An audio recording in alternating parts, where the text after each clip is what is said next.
In this video, we discuss the role of Kentucky's Family Resource and Youth Service Center Coordinator in recruiting and working with the Advisory Council. We'll start with a brief overview of the purpose of the Advisory Council and provide tips on building and maintaining a council, and then we'll discuss key considerations for running a FRYSC Advisory Council meeting. By way of brief review, all FRYSC decisions are predicated on consideration of the mission, which is to enhance students' abilities to transition into school, succeed in school, and transition to adult life. The focus is on non-academic barriers that impede student success, and the intent is to build relationships with students, families, and communities, recognize issues that hinder success, and seek to remediate these through brokerage of services.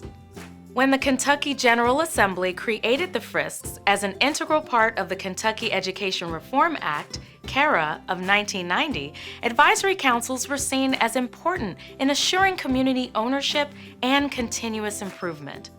When considering job descriptions and key roles, the Cabinet for Health and Family Services contract with local school districts states the advisory councils shall maintain oversight of the center operations through an ongoing review of budget amendments and status with review at least every other month, the development, distribution, and analysis of needs assessments, discussion and implementation of continuation program plan updates and amendments, ongoing evaluation of activities for achievement of outcomes and program effectiveness, continuous review of the implementation of programs, implementation of the standards for program quality, and finally, the Council plays an important role in the selection of any new Family Resource and Youth Services Center coordinator.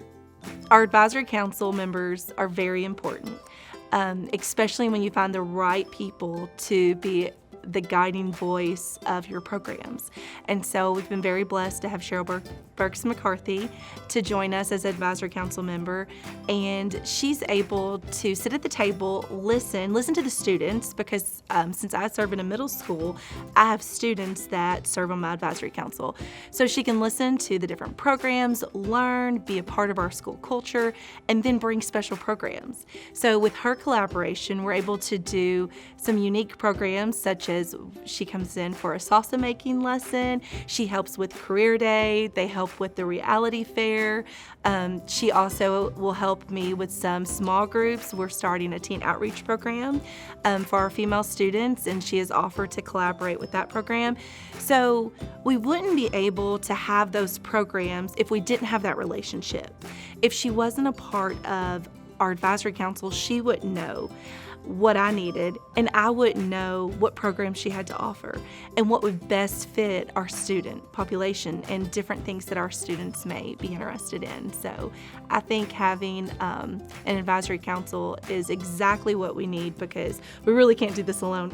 Not only does the Advisory Council have a role in the funding application process, but they have a role in hiring and then provide the center coordinator with input, oversight, and recommendations concerning planning, development, implementation, and coordination of center services, programs, and activities.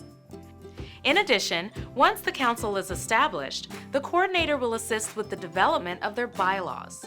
While this might seem like tedium, creating laws for ourselves, these agreements are required and critical in keeping order to the business of the Advisory Council. The bylaws provide a framework for the ongoing success and continuity of the Council. Well-worded bylaws allow all members of the Council to understand the mission of the Center, the role of the Advisory Council, and the expectations of individual members. They also give structure to the Council and enable the officers of the Council to provide productive and consistent leadership. Yeah, so bylaws are kind of like our rules that we go by for the Advisory Council. So with those, they're updated every 2 years at least when we're writing our grant to renew our FRYSC grant.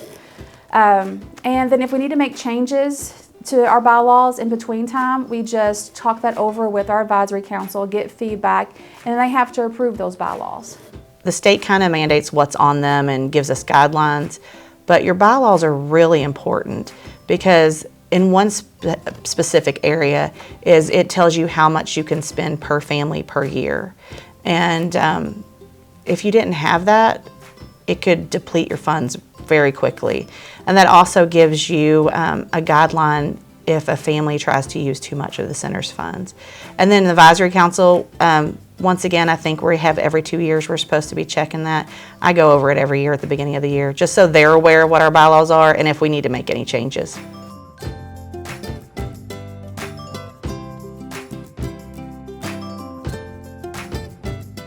The Advisory Council assists the coordinator in fulfilling the mission of the center in 5 main ways. First, it acts as a vehicle for linking home, school, and community. Second, it assures that community, parent, and school input occurs in the planning, implementation, and oversight of the center's activities. Third, it provides the coordinator with input regarding the planning, development, and implementation of center services, activities, and programs. Fourth, it helps the center coordinator evaluate services, programs, and activities for effectiveness and continuous improvement. And fifth, it provides a broad base of support for the center. My advisory council, they are involved in almost every program that I do.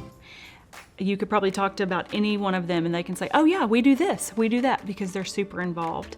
That, number one, it helps the coordinator because it's taken a lot of stress and a lot of pressure off of you, because when we had vision screenings, we had 341 kids to be screened in 2 days. Something that I asked the very first meeting was asking, why do you take time to come to our center? Why do you take time to volunteer?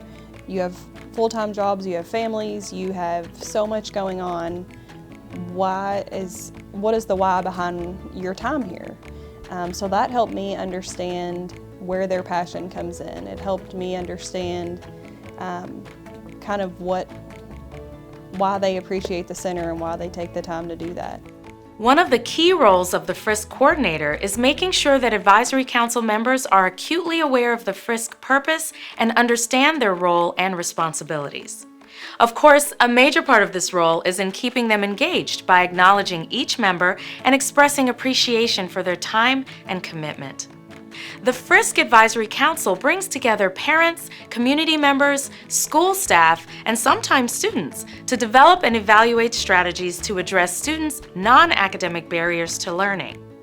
Students are strongly encouraged to become actively involved in the Advisory Council process. A number of centers have formed junior advisory councils, whose membership is comprised of a larger body of students. Their meetings are facilitated by the center coordinator. The purpose of this group is for the student population to make recommendations to their student representatives on the FRYSC Advisory Council. The students who serve on the FRYSC Advisory Council report on recommendations as part of the agenda of the FRYSC Advisory Council meeting. At its core, a center's advisory council is about engaging new and existing partners and stakeholders in different and intentional ways. Assuring that a wide range of people and groups are connected to the center ensures that its strategies continue to be responsive. Different stakeholders bring varied expertise, connections, resources, information, and perspectives to the table, all qualities that support long-term sustainability. Those diverse voices and experiences ensure that the Advisory Council understands the important needs rather than merely guessing priorities of students and families. A lot of my members have recruited their own replacements, which has been really kind of cool because they talk about it with their friends and they're like, hey, I have this friend who has a 8th grader who's going to be a freshman next year. They'll be great for your council. I also talk to my feeder schools and they have some parents that are going to come off of their council and will be ready for mine. So.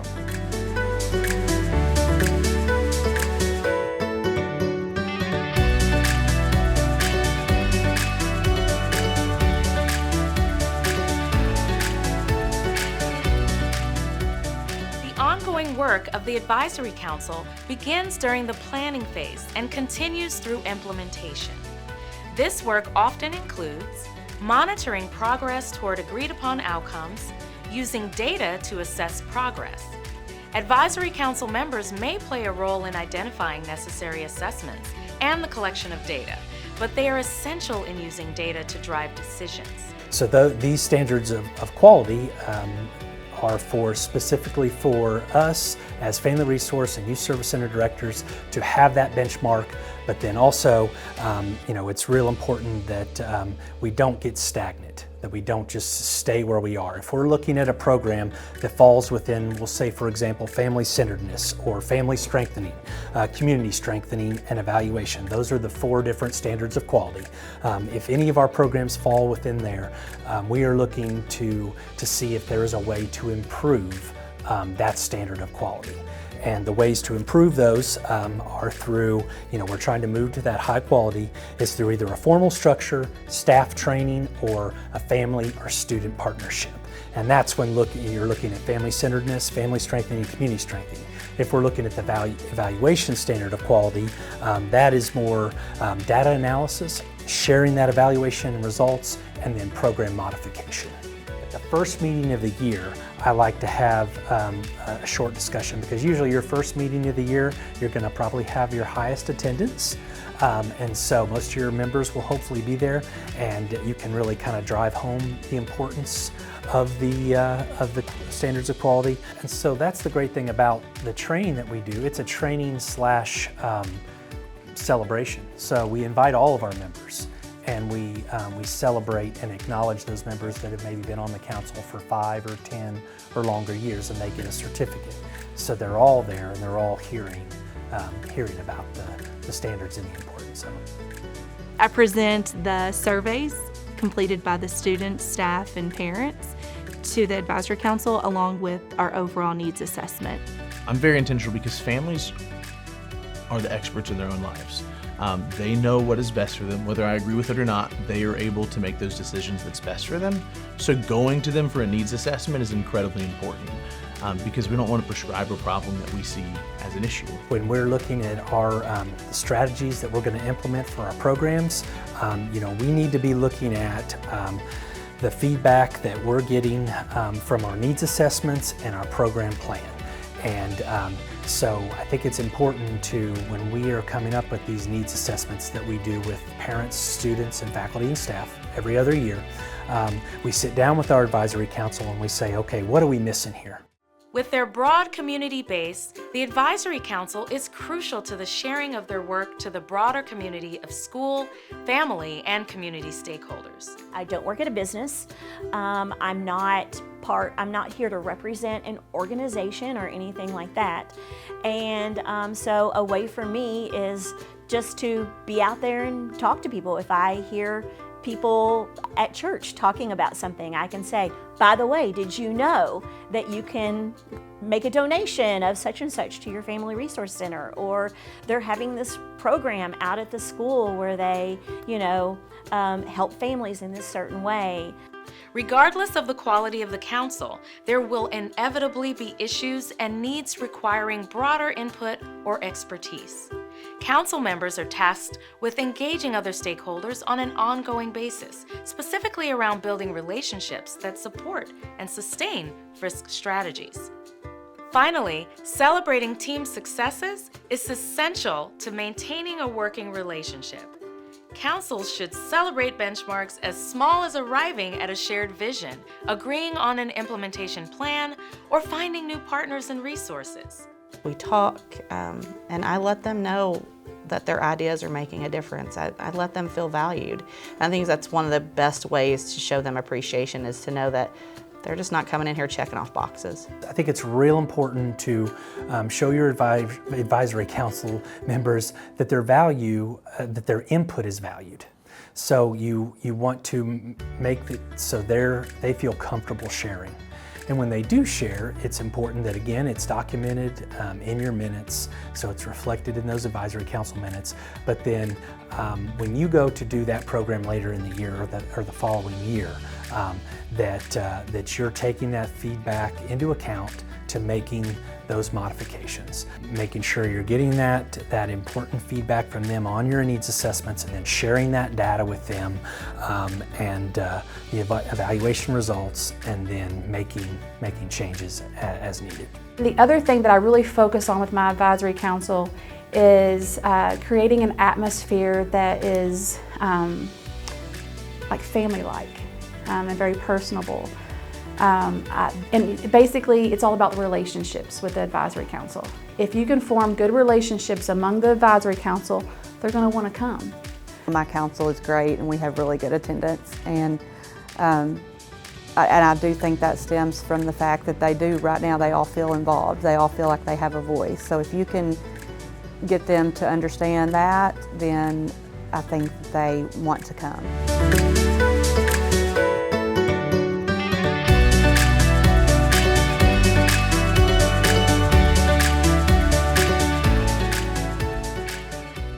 Why would someone want to be on a FRYSC Advisory Council? Like the elevator speech for the purpose of the FRYSC, the coordinator will want to think about a similar set of talking points when recruiting potential Advisory Council members.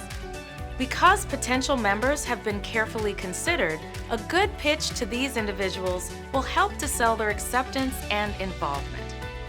Further, advertising such positions on a website or social media can focus on how council volunteers impact students and families, and delineate some of what council members do.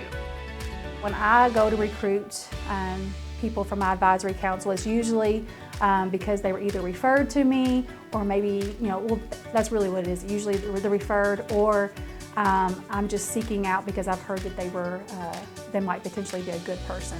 Usually for parent members, I talk to the school principals, the school guidance counselors, maybe some teachers, because they know a lot of parents that might be interested, and just get some names and start with that. I do also ask the current council if they know of anyone that might be interested, and then just reach out to those people to kind of tell them about the council and see if they want to. Specifically, we're getting a new staff member. I've asked a new staff member who's never been a part of our advisory council meeting, and I feel like I asked him specifically because he sees a different view of the school than I do. He gets to talk to parents on a different level. He gets to see the interactions day to day, and that's very different from anyone else, on our advisory council. So I want his insight specifically.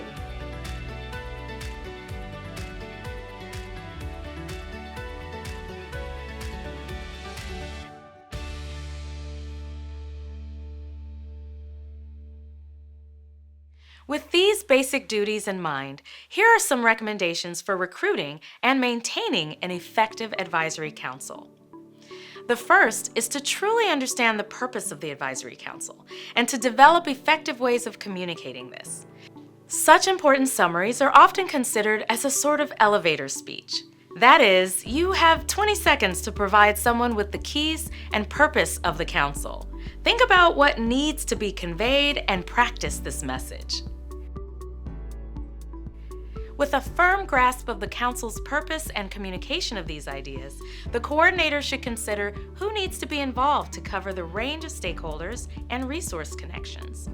The goal of advisory council development is to assemble a team of diverse stakeholders with different expertise and perspectives to share. With a few basic considerations, your advisory council can be created to avoid some common pitfalls. First, the team's role is to co-create a truly collaborative relationship between the community, school, and FRYSC leadership. We aren't looking for a group of yes people, simply rubber stamping decisions made by the coordinator, principal, or district lead. Second, it's important to ensure that all advisory council members' experiences and perspectives are honored and valued. It is also critical that advisory council members show up for this work and each other in collaborative, respectful, and collegial ways. Last, advisory council members always center their work on what's best for students and families. What we're looking to avoid is a group that steamrolls the process to advance a particular agenda. Third, the advisory council members take an active role in planning and implementation. They take responsibility to do the work. They don't passively receive reports on the work. With these considerations in mind, there are some basic membership requirements. As reviewed in the FRYSC Advisory Council Membership Ratio Guide, there must be at least 6 members, with at least 1/3 being parents or guardians, as long as they have no working relationship with the district in any capacity. Further, there can be no more than 1/3 school representatives, with the remaining members being from the community or student representatives. This ratio guide is helpful in planning to recruit the right mix of council members. You have to have a third, and a third with your advisory councils. So I have members from the community. Our county clerk is one of my advisory councils. We have someone that works at the bank that's on my advisory council. We also have a parent who is on my advisory council as a parent, but she works as the outreach coordinator for Three Rivers Health District in the community. And then I've got teachers from the lower, a special education teacher from the upper, and then I have wonderful parent who is a grandparent raising their grandchildren, 2 other parents that are just wonderful as well. So I have just a good makeup and a different diversity. Once the council has been assembled, the coordinator works quickly and purposefully to create the conditions for success. This begins with the determination of a timeline. Coordinating schedules among a diverse range of people will always be challenging, and the bigger the group, the more challenging it will become. Plan for regular meetings and put them on the calendar ahead of time. Maintaining a consistent schedule, such as the second Tuesday of every other month, allows people to plan around the meeting and makes attendance much easier to accommodate. By this same token, the more consistently meetings are run, the more likely it is that all of the necessary activities will be completed within the allotted time. Before the meetings, it's very important that I send out reminder emails to my council members so they remember that it's coming and can plan around that. We have about 10-15 minutes of us catching up with each other, things like that, and then we go straight into the meeting. We talk about the budget and what needs we have, what needs to be spent. We talk about our budget and any changes, any large expenditures, anything upcoming that we need to make our advisory council aware of. We have our implementation and results where we go through and talk about the groups that we're leading, the groups that we're a part of, and then we talk about some upcoming events as well. We also talk about the needs assessment in there too. I create an inventory of all of the services that I provided since the last advisory council, and things like that. And then I print off the Munis budget report. We do cover the standards in the advisory council, so I print off worksheets so we can go through those. So it's a lot of prep work before the advisory council. So at the beginning of our meetings, the chair will call the meeting to order and welcome everybody, make sure everybody's signed in, and then he takes care of reviewing the minutes and approving those and making sure we've reviewed the budget and all those things that we're supposed to do. Then he turns it over to me for the coordinator's report, and I just kind of go over any of our past activities, things we've done since our last meeting, share how those went, if they were well attended, how many people participated, those kinds of things. I also share kind of community meetings and ways I've been involved in the community, just because I feel it's important for the council to know where I'm spending my time. And then I'll go on to upcoming plans, so things that we have planned before we will meet again. As a fourth consideration, the coordinator sets the tone for how meetings will be run, keeping the group task-focused. But this is not heavy-handed or authoritarian. Rather, there are structures, routines, and procedures that, when implemented with consistency, can serve as a guiding structure. The Pritchard Committee has established a set of 6 principles associated with effective engagement as a leadership skill. Each of these principles can be considered by the thought, lead with trust, not authority. First, progress with small, focused actions. Doing this with a core team can build momentum and spread the work by bringing in more supporters and fresh ideas. Second, Successful community initiatives thrive on committed, enthusiastic leadership at all levels, where all stakeholders are highly engaged at the earliest stages. Third, open communication channels build public support and awareness for the initiative, help ensure the process is transparent, and spark interest among new supporters. Fourth, plan to use best practices for culturally relevant and current adult learning to promote inclusion, relevance, and engagement for diverse audiences. Fifth, keep the group aligned on the key issues, a clearly defined problem, and stages of development without micromanaging specifics. And finally, the science of muddling through states that true collaboration is gradual and messy, requiring frequent iteration and attention to maintaining trust and momentum. In addition, simple structures to keep things moving are highly recommended. For example, creating an agenda for each meeting is a simple structure for organizing the council's time. In addition to lining out what tasks are necessary, agendas can also indicate the amount of time dedicated to each task, who is responsible for leading the discussion, and what votes or decisions are necessary. Reminders of specific agreements and requirements are another simple way to provide structure. For example, advisory councils are bound by a strict confidentiality code when it comes to the names of students and families being discussed. While this might be covered in a FRYSC Advisory Council member agreement, regular reminders help to keep this foremost in the minds of members. While most people agree that face-to-face meetings are preferable, especially when discussing student and family needs, virtual meetings will sometimes be necessary, at least for some individuals. But involving any members as virtual participants can come with challenges requiring some considerations.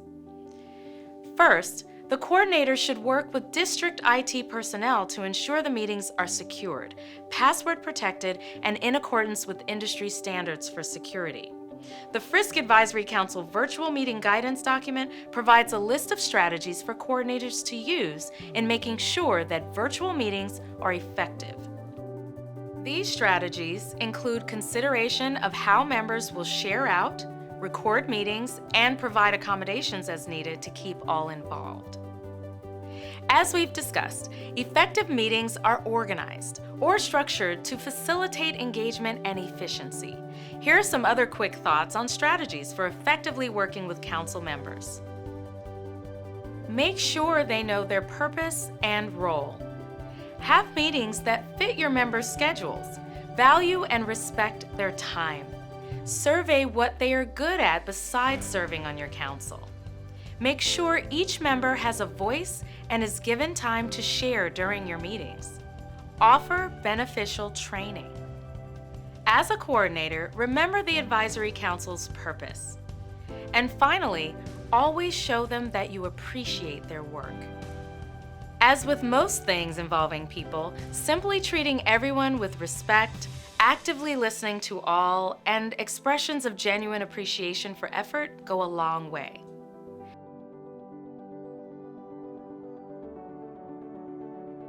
In preparation for discussions with both potential and new members, coordinators should be thinking ahead to the specific job descriptions associated with Advisory Council membership.